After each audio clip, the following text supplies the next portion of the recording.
Now, I must admit, I had my reservations about Selena the series, but after watching it, I was actually rather entertained by it. Let's talk about it.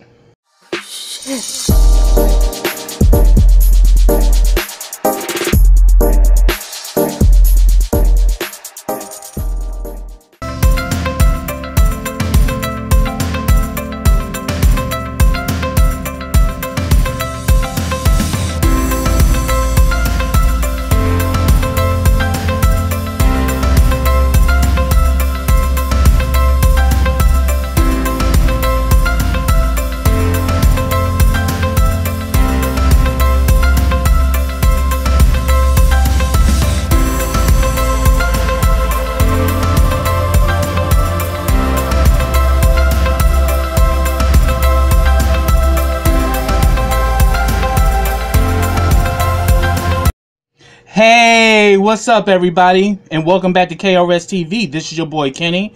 Now remember, subscribe to my channel and click that bell so you can get notifications every time I drop a video. Also, follow all the information I have in the description box as well as the comment section. Also, like this video, comment on this video, and share this video. Now, before I get started with this review, let me send a special shout out to the GMHC crew, which stands for Gay Men's Health Collaborative. If you are in the DMV area and would like to get tested for HIV, reach out to us at the GMHC crew to get a home testing kit. You can actually have the kit mailed to you, or you can call and make a same-day appointment and come to our location to pick one up. Also, if you are getting set up, if you want to get set up for PrEP, which is HIV prevention, reach out to us at the GMHC crew for that as well.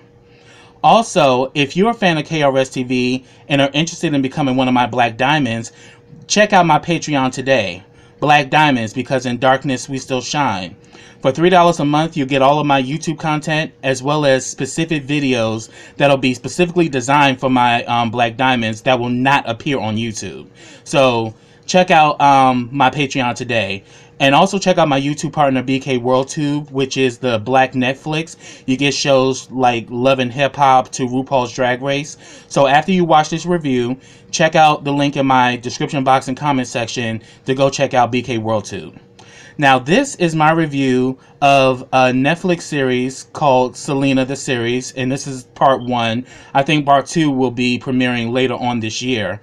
But I must say I was actually rather intrigued. I mean, I've seen many reviews of it, and people have mixed reviews of it because nothing is going to top Selena the movie that put Jennifer Lopez on the map. But you have to understand that that movie was 20 years ago. It's a classic. Nothing will ever take its place. But I like the fact that they did the series because it actually would introduce Selena to an audience of younger people. You know, it's a piece for, you know, for the new generation that's coming up who may not know who Selena was or may see the movie, but I think the series, it gives us more in-depth look into the Quintanilla family, because we have to own it that Selena was a family business, and it still is. And it's been that way from day one. But I have to say, I was rather impressed with it because it gave us more of a look into her family. You know, we got to, you know, the woman who plays Selena is Christian Serratos. You definitely know her from The Walking Dead. And I think she does a decent job playing Selena. I mean, definitely Jennifer Lopez killed that role, but I have to say Christian does a decent job playing Selena. And you kind of see her from her earlier, you know, from when she started singing as a little girl, and how they were really hit by Reaganomics when they lost the restaurant Papagayos, and they had to go on, you know, welfare and food stamps, and they had to live at their uncle Hector's house. Excuse me, I tripped up on my words there. And you really saw that, yeah, they struggled hard, and that's when the whole music thing became the family business. And also, the role of Abraham, who's played by Ricardo Antonio Chavira, y'all mostly know him from playing Eva Longoria's husband on Desperate Housewives. I think his portrayal of Abraham was really good because Abraham was a piece of work, child. Like the scene where he made AB go into the garbage can to get peach cans so they can make lights, because he had promised this guy that Selena and Los Dinos would actually play at his wedding, and that they would have their own equipment. Completely sold it, but at the time they were poor, living in his brother's house with no money, and they had to do everything themselves. And that's one thing I liked about this, because I actually saw the entrepreneurial and the creativity and the industrial drive that this family had, and how they went from, you know, doing weddings and juke joints to selling out arenas, you know, and to actually see the actual work ethic and determination and drive that moved them forward.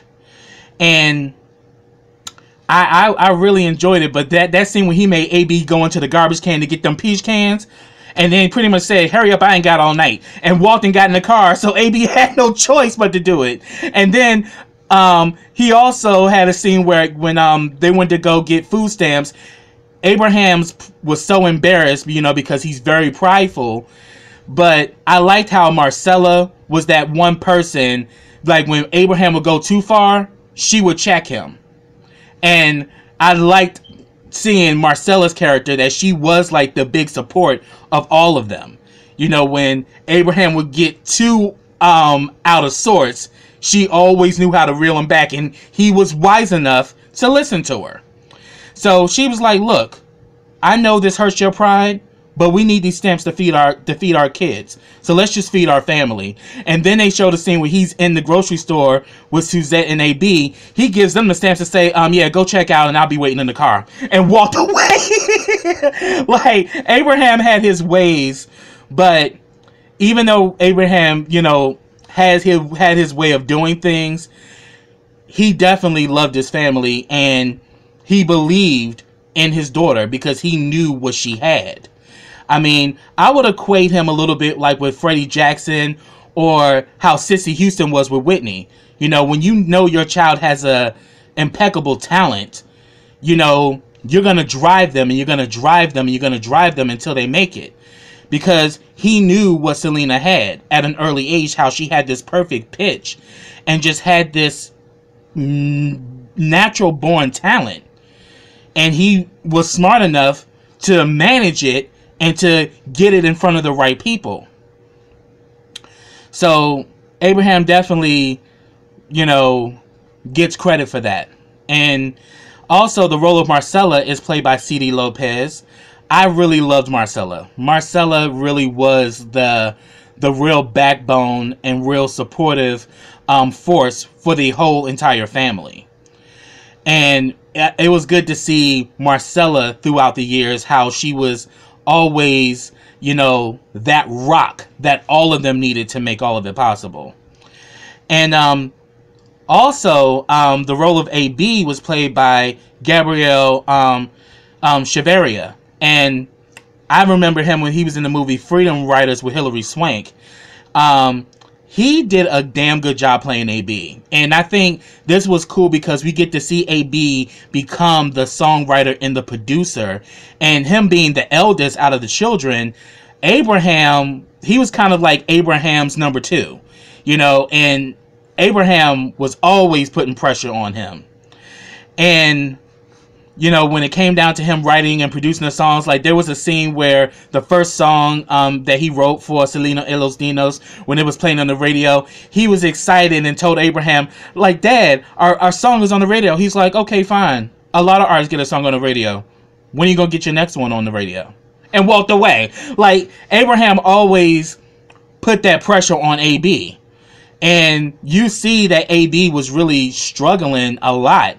But AB is a true creative force, and we literally see AB become like that producer and creator that helped moved Selena forward, and how his relationship with his sister when it came down to the creativity. And, you know, because Selena will also co-write some of the songs with him.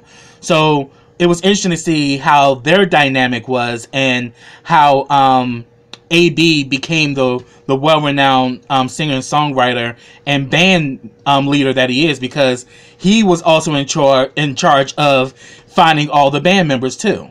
You know, he was the one that found Chris Perez, who later would become Selena's husband. You know, that was, you know, AB's role. AB was the band leader as well as the producer and songwriter for the band. So we really see AB go through a lot of pressure, a lot of stress, and we see that, you know, he just had this determination to create great music, you know, so that their band, Selena and Los Dinos, will become a success. And as history's shown, he delivered beyond measure. And the role of Suzette was played by Nomi Gonzalez. Suzette, I really enjoyed getting to see her character. You know, the fact that she was dead set that she did not want to play the drums. She was against it. She fought tooth to the nail to not play the drums. But then we started to see her, you know, get into the groove, but yet she couldn't do certain things like switch the beat, because drumming wasn't really her passion. But after a while, you started to see her grow as a drummer, and how it made her a better woman because she was a drummer. Like, there was a scene that made me teary-eyed, and I'm not afraid to admit it. They were playing in Mexico, and there was this girl that came up to her, and she thought the girl wanted to see Selena. She's like, no, I want to see you. I never seen the girl play the drums, and I want to be just like you. And that scene, I'm not gonna lie, that the waterworks just came. I was like, so not only did Selena become a big star, but Suzette became a star in her own right too, as being a female drummer. Because before her, the only female drummer that had any type of notoriety was Sheila E. So for Tejano music, you know, she was groundbreaking by being a female drummer. And, you know, it was great seeing Suzette, you know, being also the confidant, and how her and Selena had this very close sisterhood, and that they were very creative as far as the look. You know, both her, Selena, and their mother would design their look. You know, literally create their costumes from scraps. You know, from scrap. You know, and they would even be going up in Target buying all the materials they need to create the looks. And I just loved seeing the creativity and the sheer determination. Now, the role of Chris was played by Jesse Posey. Now, I'm going to get on this thing about Chris, because personally, I don't like how they shun Chris. You know, Chris was a very big, important person in Selena's life. And he wrote this autobiography, To Selena with Love, which actually showed more of the human side of Selena. And he wanted to do the series based off of the book. But the Quintanilla family shut it down. Because this series, Abraham and Suzette are executive producers of it. They want to tell the story the way they want to tell it. But I hate the fact that they keep on excluding Chris from it. You know, he's just as much of an importance to the story as they are. You know, and I think Abraham just never liked him, and we literally see this in the series, because the last episode is when he finds out about Chris and Selena's relationship, and he kicks him off the tour bus. And he pretty much tells him, I'm not going to let you ruin everything that I worked so hard for. Because he definitely had a very strong, controlling thing around Selena. I mean, one, that was his baby girl, you know. So he was very overprotective when it came to his daughter. But then also it's because there's another man who had influence over Selena. And Abraham has always seen Chris as a threat. But I think at the end of the day, like, regardless of how you may personally feel about him, he's still family, and I feel that his view of Selena should have been included in the project, and that you guys should have brought him on as another executive producer, and that his view of Selena should have been shared with the world, because it was a really good book. And I really feel that they keep marginalizing Chris, and personally I don't think that's right, because Chris story is just as vital as the Quintanilla story. And I really feel that Chris should have his moment, and he should be able to shine, as being a very important factor in Selena's life. I mean, Selena loved that man, and he genuinely loved her for her. And it was also great that I liked about the series is that it showcased a lot of her earlier music. I mean, I knew about Amor Prohibido. Like, I used to listen to that song all the time. And when Selena passed away, I was like in middle school. And I actually got a lot of friends within the Latin community because I was always reading about her. So like on the bus, I'll be reading a magazine with Selena, and I actually grew up in Durham, North Carolina, and there was an area called Parkwood where a lot of the Latin community lived. So therefore it would be a lot of Latin as well as black kids on the bus, and I would be reading publications about Selena, and they would always ask, hey, can I borrow that? Can I read that when you're done? I'm like, sure. So I started to build friends with them, and Selena was kind of like that linchpin that integrated the black with the Latinas, and it was cool because I really kind of shared, like, I'm just so sad of what happened to her. She was on the cusp of superstardom, and an obsessed fan stole her dream away from her. Literally came into her backyard and killed her. That's how Abraham described it. And also in the first part, we definitely see when they first contact Yolanda Saldivar and starting up the fan club. And it was Suzette that talked to her on the phone. And at the time, Yolanda's a nurse, and she wants to start this fan club for Selena. And we definitely know the sinister turn it takes, and we're going to see more of that in part 2.